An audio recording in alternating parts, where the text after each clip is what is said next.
program might contain strong language. If you think you may be offended, switch off now.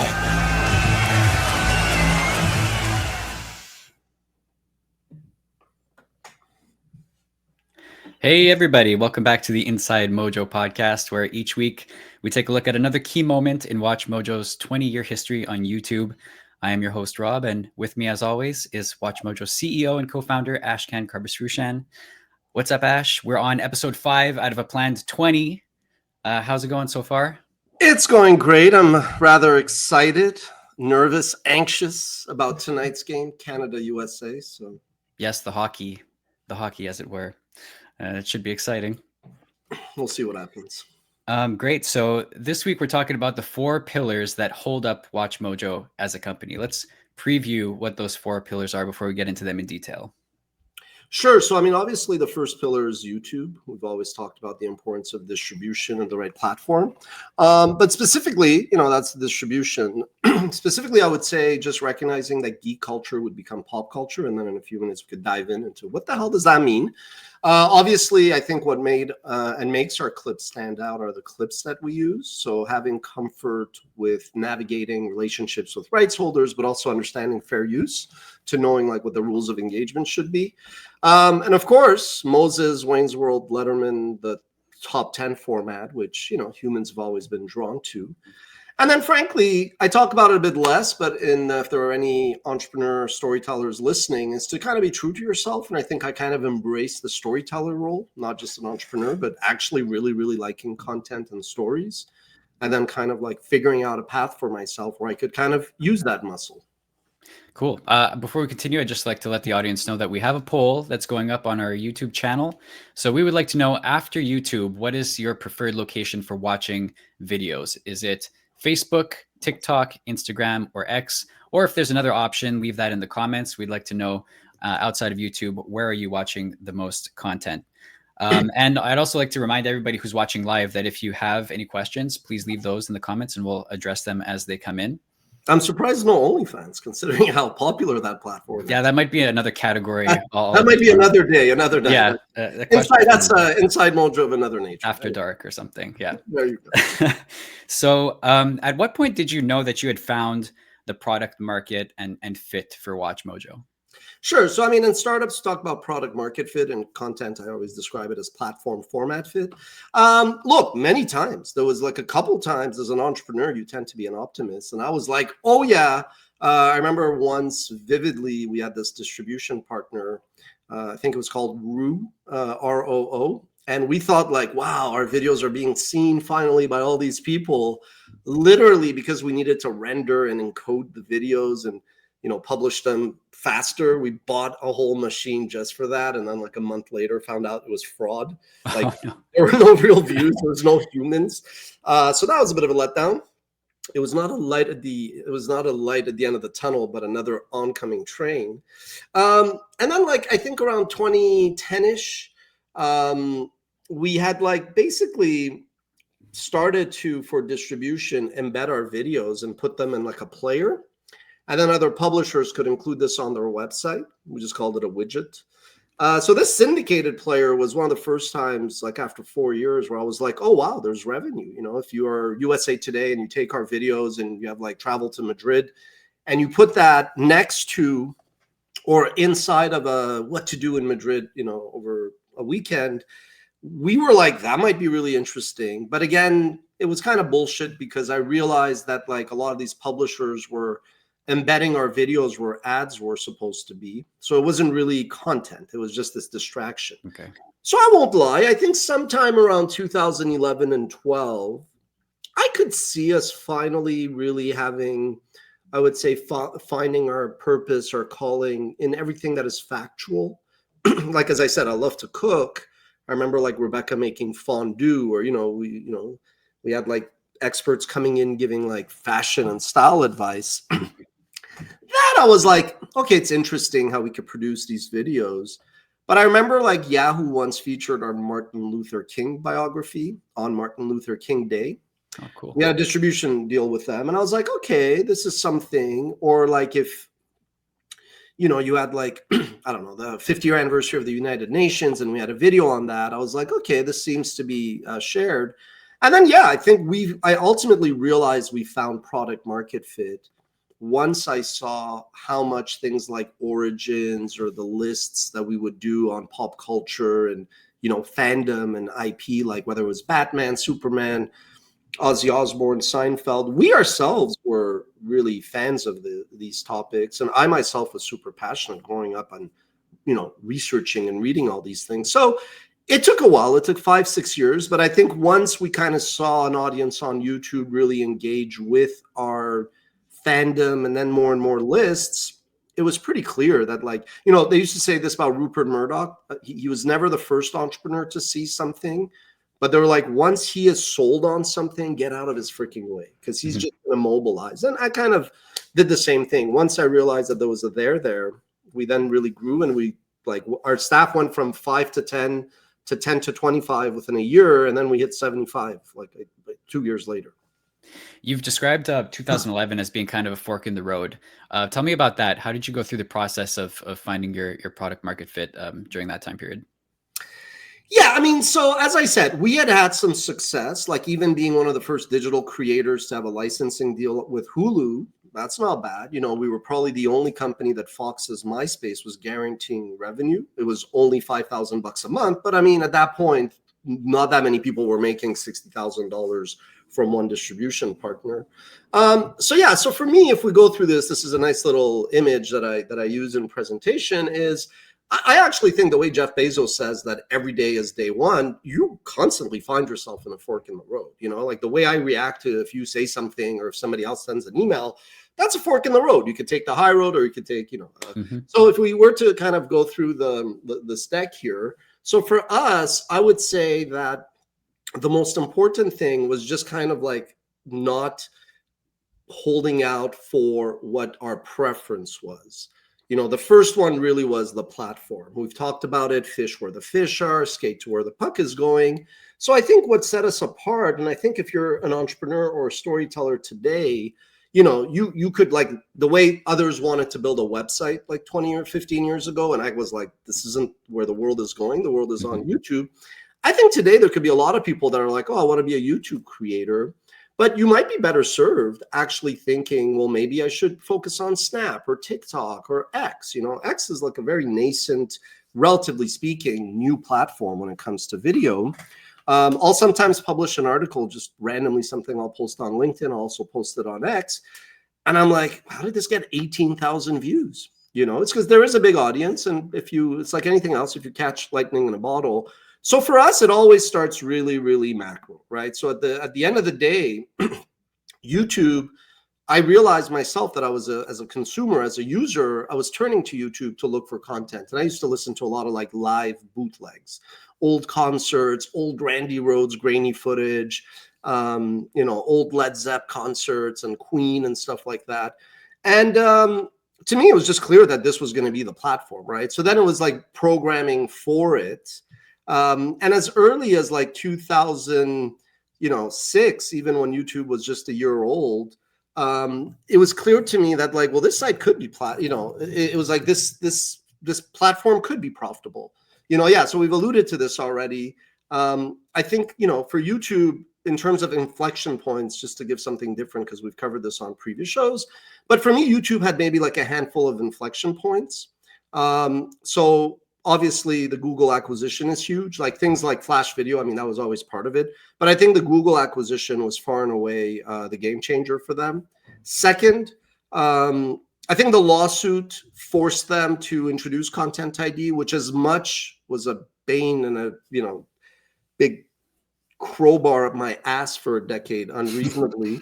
Hey, it is true. Facts. I think that forced them to introduce Content ID and then get everybody to play along, where at least we knew what the rules of engagement were.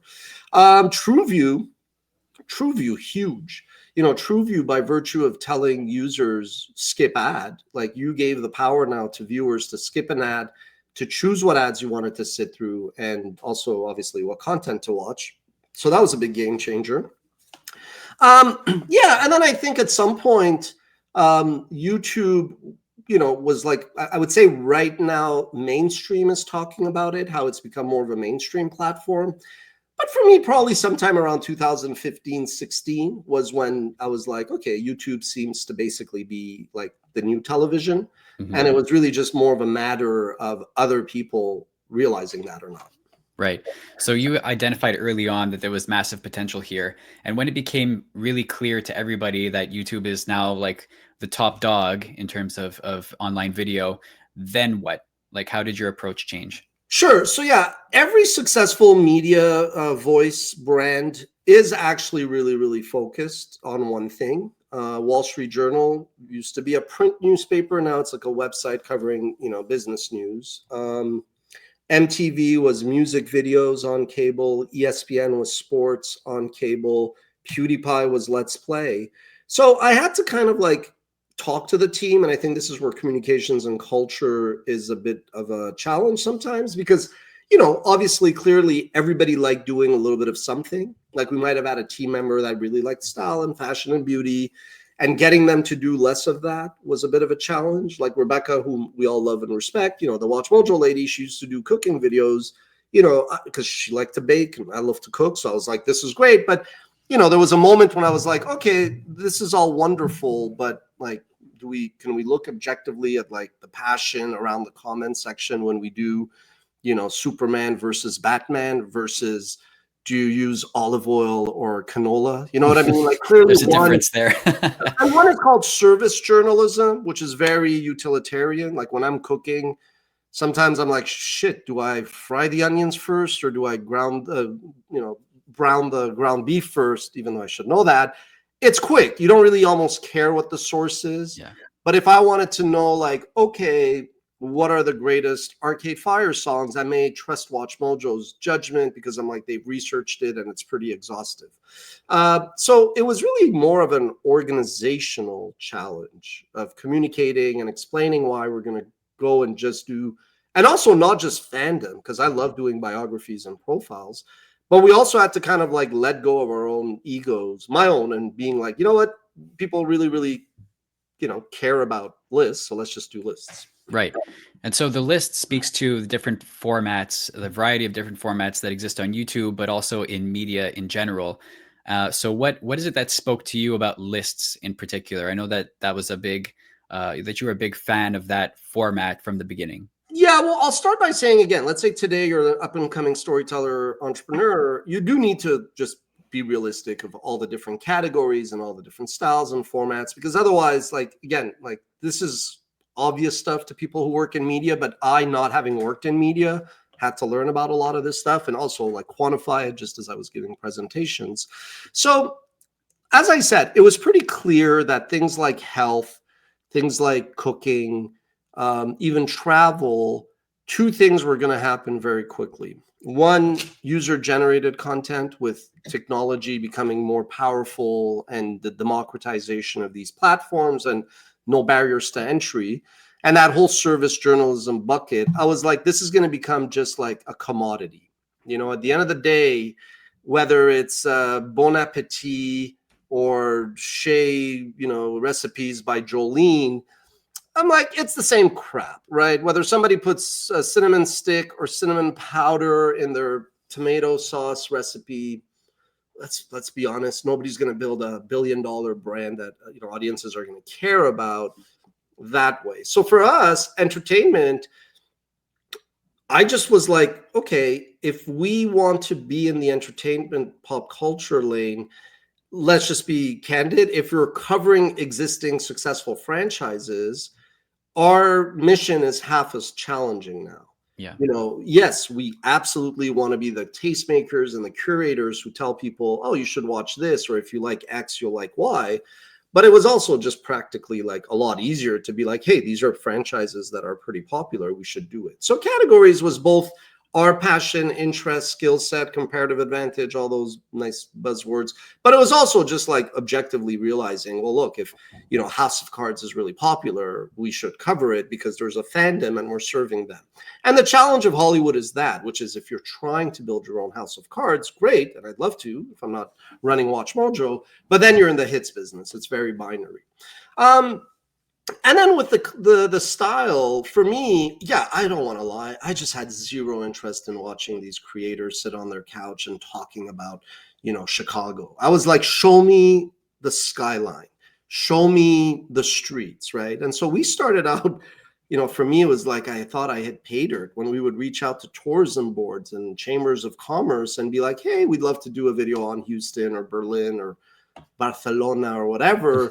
And these tourism boards would just mail us DVDs and I would just go and open them. And I was like, it was like I'd struck gold.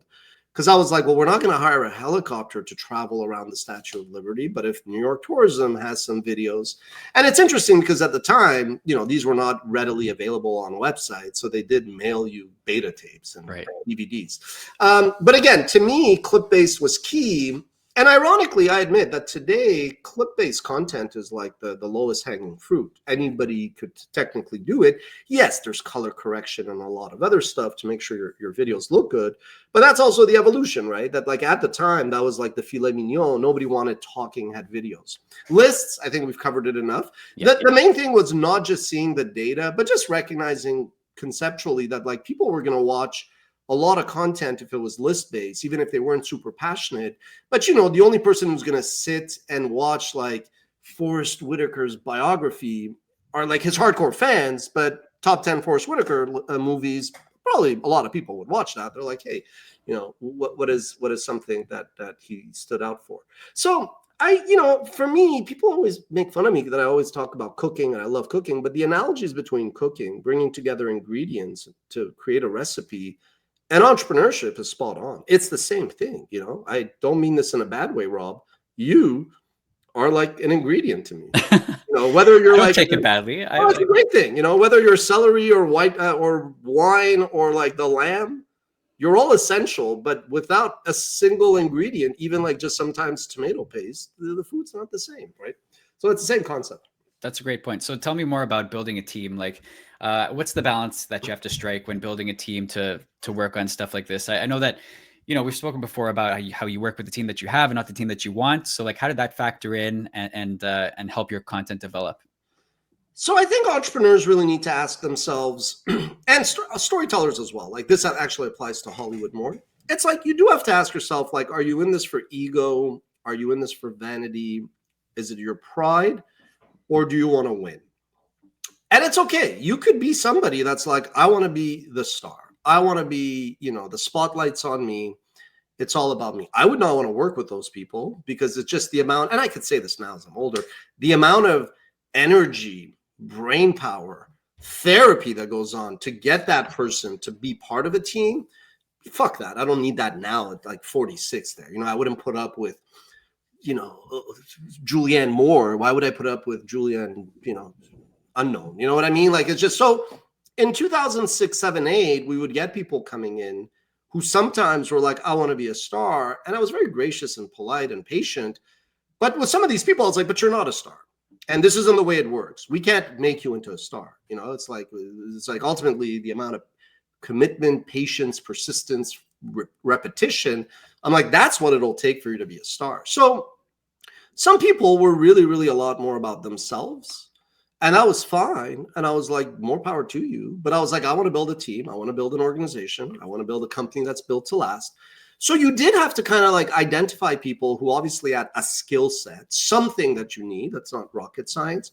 I personally also look for people that had a bit of a chip on their shoulder because I had one. I wanted to prove myself. But you also really wanted people that believed in some of the parts, that like we will be more potent as a collective and we'll put up with a little bit of people's like vanity. But I used to tell them, if I don't have a fucking ego, why do you have an ego? And I used to be a lot more diplomatic about it. But to this day, I'm like, if I still think I am a humble student that can learn so much, I'm like, what is it that skill set that you have? What portion of your resume am I blanded to that I don't see?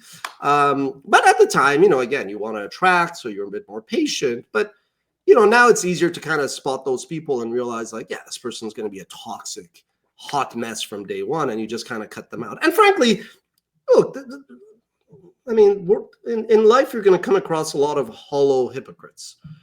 You know, you're going to come across a lot of people who talk a big game. This quote that comes up every time, on the verge of America and Canada going to war. But yeah, no. So, but I also kind of realized that I had to build a strategy around the team. You know, like in general, like Hollywood is funny. You could, like, we have a very creative team, but Hollywood does not view our people as creatives with a capital C, which be like a director or like an actor or a screenwriter. That's what Hollywood views as creatives in that sense, you know.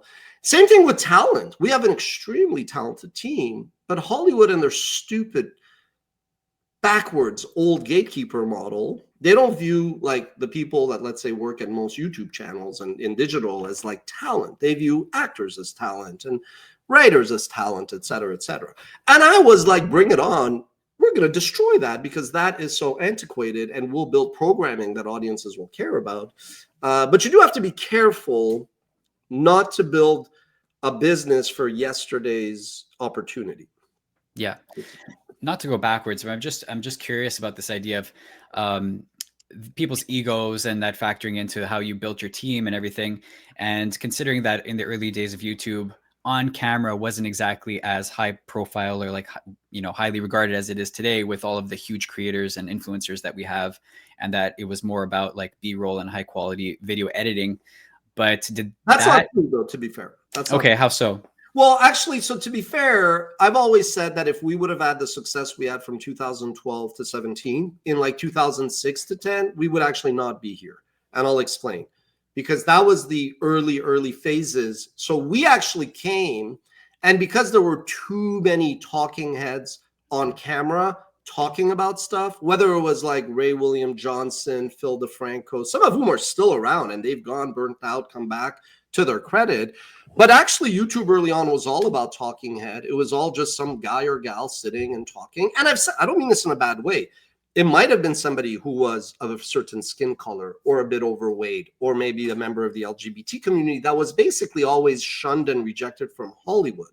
So that was the great part of YouTube, that, hey, just because some casting director, some failed actress who's now casting director somewhere says, oh, this guy's a bit overweight, or that girl is gay, or this, you know, guy has got a lisp, fuck that casting director. You could build your own audience. You could engage with community. But because I had to make a decision, okay, I could do the odd video, but I was like, I don't want to spend every day vlogging. And I wasn't interested. I was so not interested in like building that kind of business. I wanted to build a company. So we were kind of very much going against the grain. And we did have a lot of YouTubers, but mainly a lot of commenters on YouTube who were like, oh, this looks a bit like TV. You know, we want talking head. And I was like, no. I was like, fuck you. Go watch the talking head, people. This is for those people that don't want that. There are some people that don't want to see 800-pound gal talking about her Chicago trip. I was like, that audience also exists. We're not here to bash that girl, but we don't want to be that girl. We want to do something that looks and feel very different.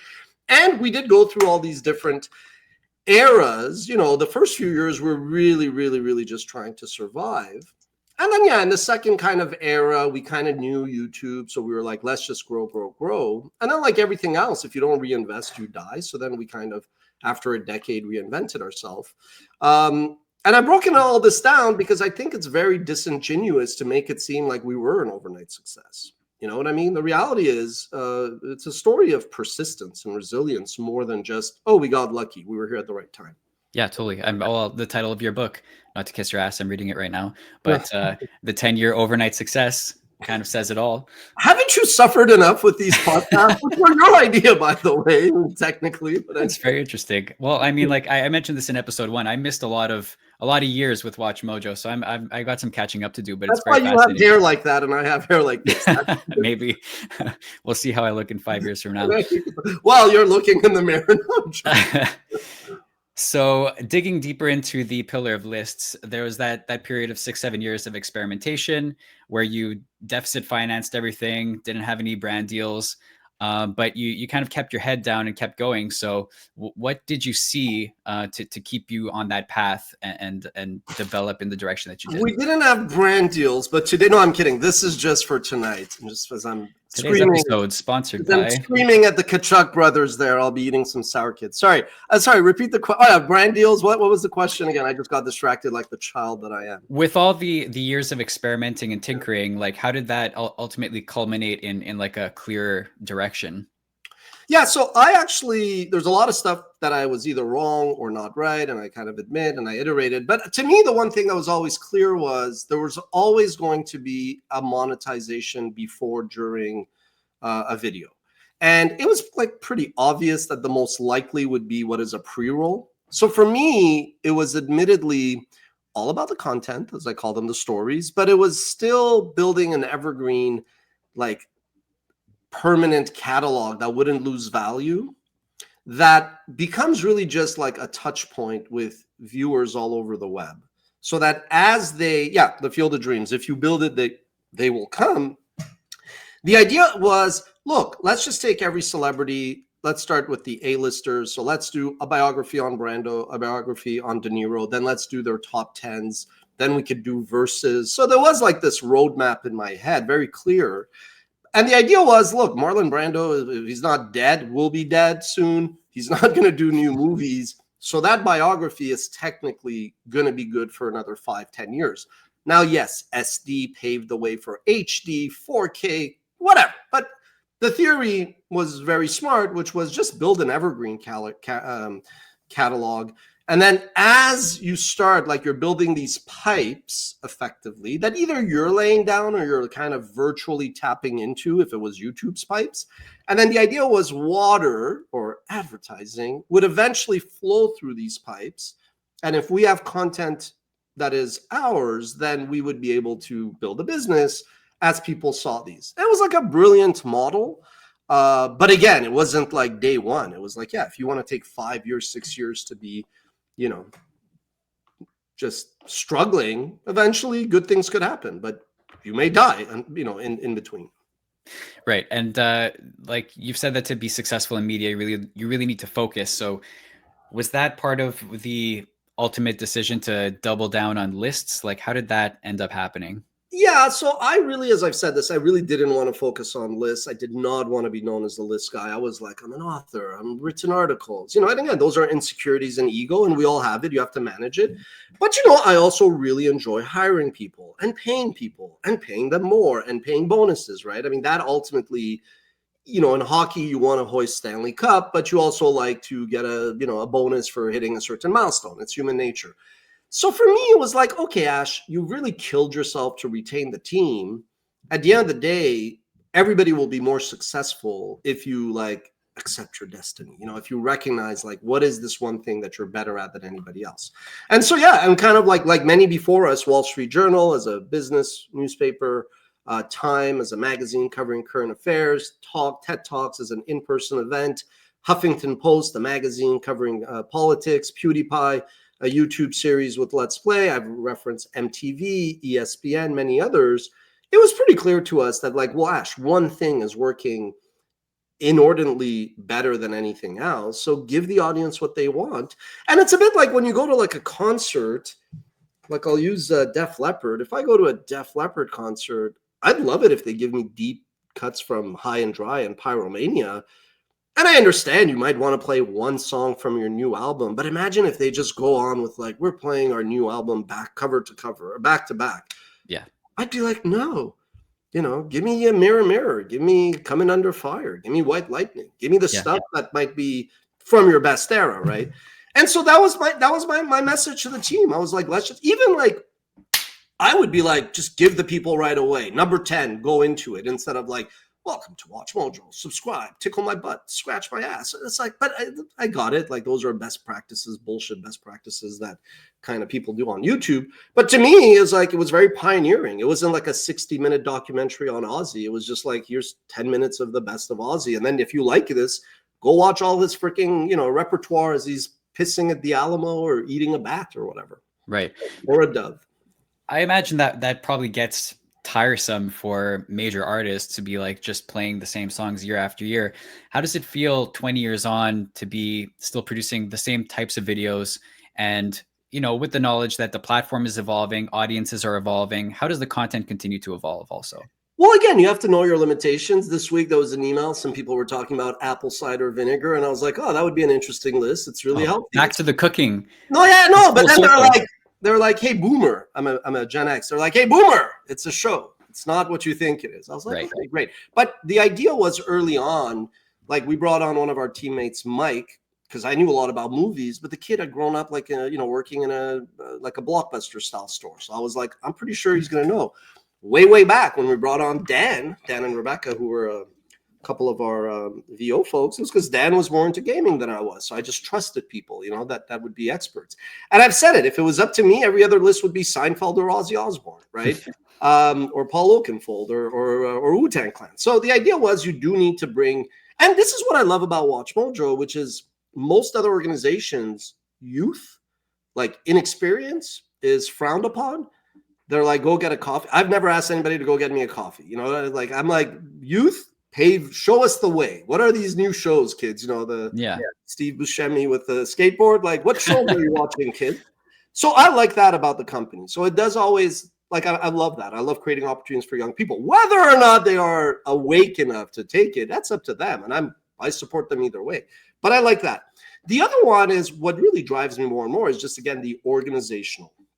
I like marketing. I like finance. I like strategy. I like partnerships. I like it all. So that is always a new thing. Like that every day is a bit different, even if there's obviously patterns. And you have to let go. Like, I still effectively wear the editor-in-chief hat occasionally, but you do have to let go. You do have to understand that there's fandom in areas you don't really, it's not your forte. Do you see any white spaces in terms of like other formats that we haven't really tapped into? Formats or categories, or is it open, or do you want to go? Well, I'd say anything, but specifically formats, like list being a format and any other type of videos. So we didn't execute it to the extent I would have, which was Innovator's Dilemma, a lot of things, not blaming any, like, if anything, it's my fault. I think trivia I saw as a white space a few years ago. I think trivia could work. There was a lot of trivia out there, but that's an area that I felt could make sense. This isn't so much format because a lot of them are done. And I've already said it, like I love interviews, but you're not going to sit down and be like, Tiger, take me through that time when you decided to have sex with like 100 hoochies in a year. What were you thinking? He's like, yeah, this is over.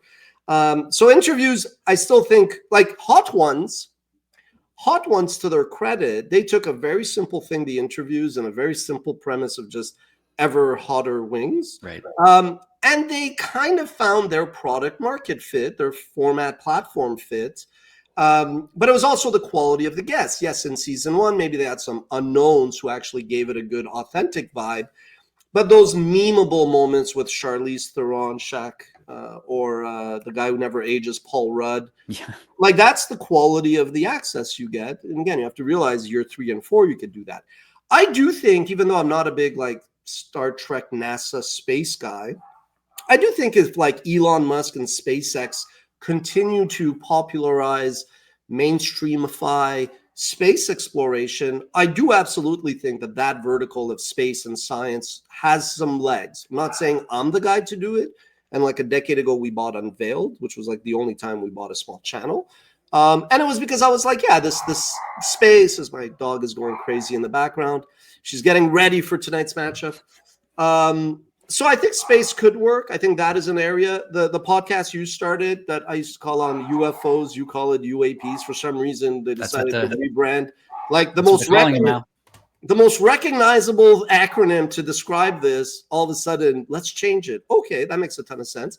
But I do think that is also an area because, again, if 15 years ago when I was like, let's do top 10 conspiracies, and I would suggest like aliens, number 3, people would look at me like, oh shit, I work for a crazy guy. Now, they're like, what is your favorite aliens, to talk to? And I'm like, oh, okay, things have changed, So, and I'm not saying I'm a believer, but I'm just saying it's no longer seen like quack hour.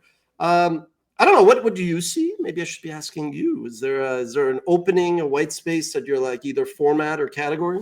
I don't know. I'm happy that we're giving podcasts a chance. I do think that there's opportunity there because I don't see a lot of companies like ours delving into that realm. It seems to be like a lot more individuals starting podcasts, but not so much media companies like WatchMojo. So I think Why do you think that is, though? I'll tell you the real reason why that is.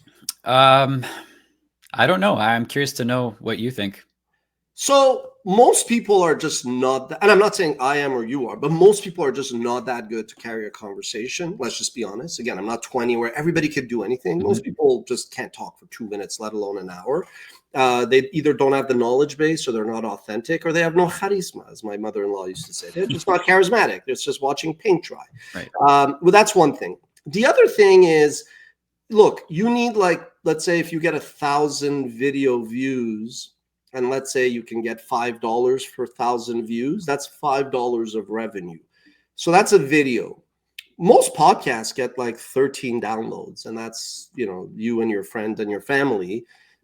Yes, everybody talks of Joe Rogan. Again, Joe Rogan, 10-year overnight success. He's been doing it for a decade. Yeah. So for us who are strong at video, who generate a lot of views and who generate decent revenue, podcast is like the poor man's version of a video. If you think about it, this is less. No, don't be offended. I don't know. I'm not sure I agree with you on that one. From an economic perspective, look, from holding a conversation for an hour, it's a more elevated art form. That I agree. I used to do radio, and even I was like, man, these people that host a show for 3 hours, who could talk alone, who could bring on the guest, and who could get callers, that to me was like quite the art form. And it takes time to develop that. So I don't mean it in that sense. What I'm saying is this podcast, especially when they were audio only, didn't have video. So it was like a less premium version of videos. So if you ran the New York Times and you had a one-dimensional media, just articles, by adding podcasts, you were going from one dimension, text, to information plus audio. So now you're 2 dimensions. Video, sight, sound, motion is the holy grail. It's the filet mignon. Yeah. So most people in my shoes would be like, fuck podcasts. We're not doing podcasts. It's like we're bringing ourselves down, which is the near-term bad way of thinking. So we're doing this because, this is like a different format. It's a totally different thing. I'd love it if the YouTube fans watch this and like it, but it's admittedly, as we've discussed, to branch out on new territory. So from a technical economic perspective, it is seen as less premium. Gotcha. I guess it's different for me because I associate podcast with video because I'm always watching them on YouTube. I like to see the people, and oftentimes they intercut, things that they're talking about. You're a millennial? Yeah, 1990. That makes sense. No, that totally makes sense. That if I were to speak to a Gen Z or Alpha, that's a very different. Neither one is right or wrong, but like I'm a Gen X, but like to us, like podcasts were around forever. It's just more recent, and then even more recent is this concept of video podcasts, which is fairly nascent, if we're going to be honest. Yeah. Looking forward to see what we can do to continue developing in that direction. Before we get into our third pillar, which is geek culture, I want to touch on the poll results that we got in. So we asked, outside of YouTube, what is your preferred platform to watch videos? 36% said Instagram, 31% said Facebook, 22% said X, and 9% said TikTok. So fascinating. That's very Instagram leading the pack there. The irony is our biggest distribution platform after YouTube is Snap. Right. But Snap is a bit more of a walled garden, whereas this is a bit more loose, anything goes. So not Snap was like all the rage, I don't know, maybe like 5 to 10 years ago, I think. But I haven't heard as much. Are you calling me old? No, I'm kidding. I think I'm calling myself old because that's, that's when I was using it. But no, I'm kidding. Cool. So geek culture, this is the third pillar, and this is where WatchMojo really found its home, especially as you said, you saw the Disney acquisition of Marvel, and the writing was kind of on the wall. Geek culture was going to become mainstream, and I don't even think it's really considered geek culture anymore. It's more or less just mainstream pop culture. It's mainstream. Yeah. I mean, exactly. We've talked about like the Disney acquisitions, and I talked about how I was talking to creators who may use this idea I had called Trade Mojo, where people could exchange IP or match, like, I'm a writer and you're an animator and let's work together. It's like, great, somebody do it now. It could work. But when I was talking to that, I was like, my God, there's a lot of this cohort group of really passionate comic book fans that are just like, from a demographic perspective, are just becoming in this ripe age of early 20s, mid 20s, 30s. And yeah, it was, Michael Milken says the best investor is a social scientist. I think anybody listening to this that is trying to figure out like what their calling is, what their purpose is, and then marry it to an opportunity, you really, really need to just be aware of what's happening. I think if somebody were to come today and be like, I'm going to start like a channel to cover, the latest shows on Netflix, I'd be like, man, it's such a shame. Like there's so many new things and themes to cover that are not saturated. Go for that. But basically, the best example, Big Bang Theory was a show on CBS, broadcast TV. It was the #1 rated show. But all these kids who were, comic book readers, they ended up just running Madison Avenue, Wall Street, Hollywood, and Silicon Valley. So you have to be on the lookout for that. You really, really have to say, hey, it's 2025, not what is the opportunity today. Where are things going to be in 2027, 2028, 2029, even 2030? Because everything takes 3, 4, 5 years. And then that's what you got to focus on. Whether it's content or a client base, you could be launching an app, nothing to do with content, just like a utility, but you have to serve an audience that is actually growing and emerging. You can't be chasing yesterday's battle, basically. Yeah, another thing that I find cool is that you can kind of trace the trajectory of a franchise or a brand through the way that we've covered it with our videos. Like our Marvel MCU videos were very different in 2012, 13, 14 than they are now. Same thing with, Star Wars, whereas it might have been the greatest Star Wars characters of all time. Now it's like the worst things from the new Star Wars movie that everybody hates, So it's kind of like a neat way that you can identify how a brand has evolved through the way that our video coverage has evolved. Yeah, I mean, when Marvel got kind of like, already, I've always alluded to Ant-Man. I was like, that's really niche. But like even the Avengers, I was like, what? So they're just giving up on the old crew and they're just introducing, and they're like, even to me, that sounded crazy, but it was just because of the saturation. They had to reinvent themselves. Otherwise, who cares about the 18th Spider or whatever Batman movie or whatnot? Yeah, I would be remiss if I did not give a shout out to the documentary that we produced called How Geek Culture Became Pop Culture, I believe.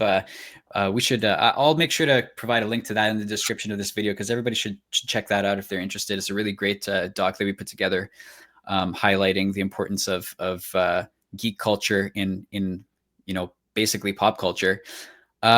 So where are we now? Your other passion was on your primary passion was entrepreneurship, but you also wanted to have the team. Tell me more about this. Yeah, I mean, I just personally had a choice and a path after my old job to pursue basically becoming an influencer, creator, whatever you want to call it. And I mean, I cannot say anything that repulsed me more, to be perfectly honest. Like, I know I'll do this podcast, I'll write out there. It's just not to keep the garbage in my head. It's just expression so that you have a clear thought. It's a bit like Freud and dreams. When you sleep, you process emotions, feelings, and you do feel better. And to me, these forms of expression are, sure, informative to some, hopefully, but that's it. But I don't really have any desire to be like a star. Like, to me, that's zero interest. I really, really, really did want to be like the CXO. Like I wanted to be the CEO, but I wanted to be involved in sales partnerships. And I really needed the team. And so you do have to find, like, I would say, I don't want to be like 80% of entrepreneurship, but 50% of entrepreneurship is the soft stuff. It's not your IQ, it is the EQ. It's not your skills, but it's how you can attract talent. It's like how you then coalesce with others and gel. But you then also do start bringing a lot of people who are maybe a bit more driven by vanity, or their own ego is a bit more out of control. And that's fine, right? Because as an entrepreneur, you're in it to create value. You're in it to be long-term greedy. So you do swallow your ego, like, again, like you'll hire an intern and the intern will say something. And as an entrepreneur, you have a thick skin. You don't really take it personally, but you do see when you start building a team that a lot of it is how these fuckers get along together. And I say fuckers in the most affectionate way ever. In the most loving way possible. And no, but it is the most loving way. But you're like, wow, these two are going to kill one another. And either you got to separate them and just say there's no room for you, or you're like, okay, you go play maybe as a running back on the offense, you go play cornerback, so you're never even on the field together.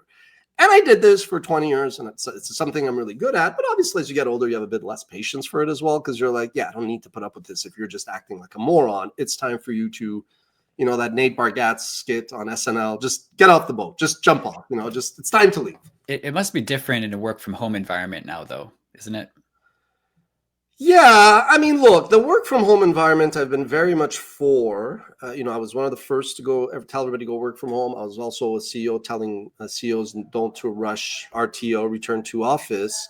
But yeah, I mean, I think the biggest problem now is just the lack of communication and everybody in their own little bubble. We're very lucky that 90% of the team does work well at home. It's not like the work that they do and the tasks that they do is fine. The issue is just more the communication. And I sometimes feel like I'm letting them down in terms of development. Like, are you developing their talents? Are you showing them skills? Are you putting them in situations, meeting situations where they learn, they push back? But I mean, if the team genuinely themselves don't care and they're just like, we're happy working, we're doing our job, at some point you're like, okay, not everybody wants to be a leader. But yeah, work from home absolutely makes it more challenging. What do you think the next big fandom is going to be? Do you have any predictions for that?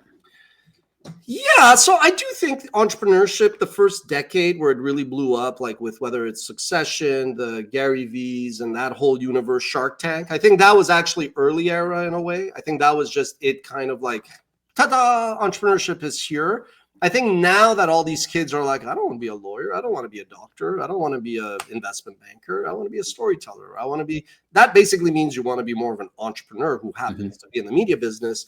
So I actually think that whole universe still has a lot of product market fit. Like whether could be lists. Like I'm not interested in doing lists for entrepreneurs, but like, I did a bunch of documentaries, like Context TV, actually, to be fair, was like, okay, maybe we'll do tips and, take all this bullshit I've learned over the years and it might have value to somebody else, even though I'm just, it doesn't change my life to give this advice or not, but it might help some young Ash who's like lost at sea.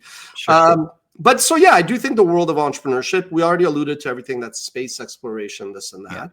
Yeah. If you take a look at what's happening with politics, there is clearly a shift, right? I mean, I think before you had like DEI and stuff, you had a lot of abuse and you had a lot of injustice, and then it went to another extreme, and now there's a bit of a balancing.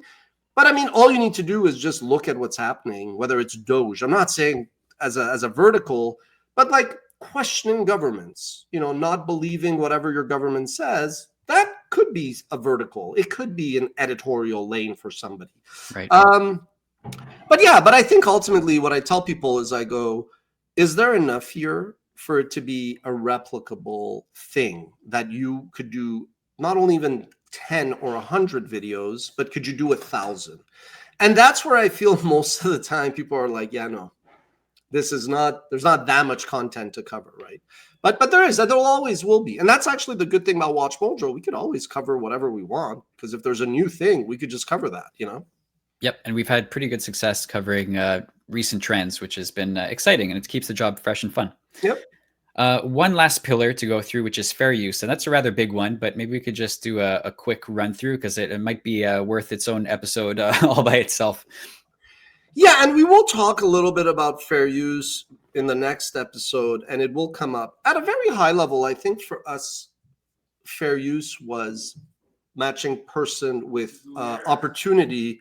I think what happened for us was I did always view it as just, okay, this is like a form of expression. I go, this is not that different than like the First Amendment to me, being able to use IP in order to comment and criticize, to me, did feel like one of those things. Like the way people now are like Elon Musk buying X saved democracy. I kind of like roll my eyes, but I understand if he believes that, even if it's a gimmick, if he believes that, if his fans and his supporters believe that, because people do need purpose.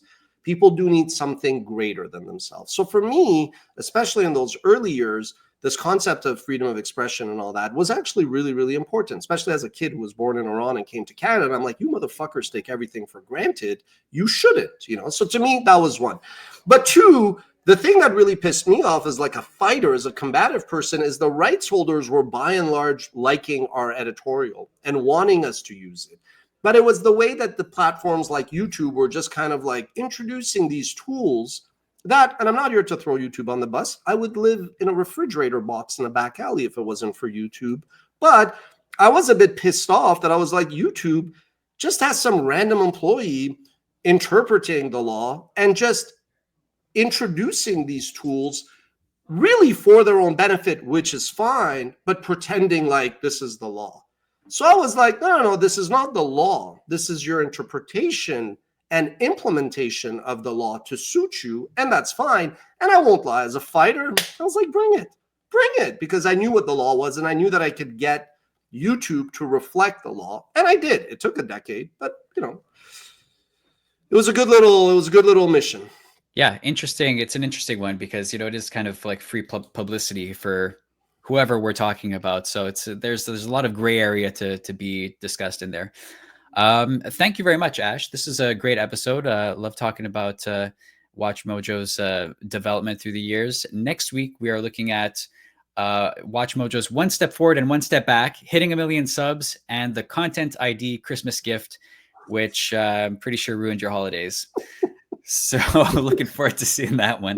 Good prediction there. All right. Well, thanks again, Ash. Thanks for everybody who watched, and we'll see you next week. Cheers. Go Canada, go. Go Canada.